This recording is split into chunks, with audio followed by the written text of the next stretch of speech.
resilience, because there's so much happening in the world as it relates to the pandemic, presidential elections that we've been watching, debates.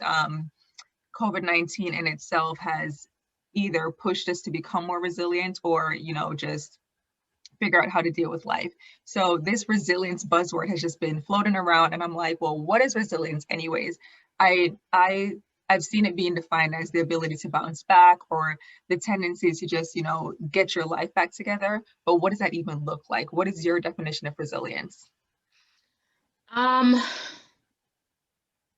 so I would say it has evolved over time, because I think before 5 years ago, so let me take a step back. So 5 years ago, in the midst of identifying, going through a divorce, found out I was pregnant. And then, now with, COVID, with social justice kind of coming to a peak in the country, I just feel like resilience has changed for me. Before, I think it was, how do you quickly get back to where you were before, right? So if you fall off at peg B, you get back to peg B. Where I feel like now my definition is, how do you get back? Not really get back, but how do you get through a difficult situation? Because when you go through a difficult situation, you're not going to be the same person.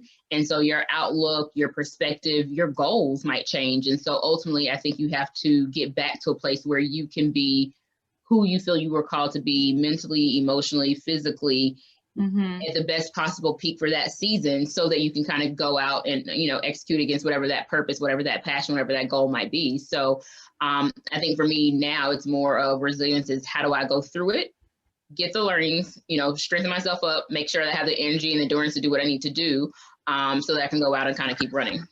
Yeah,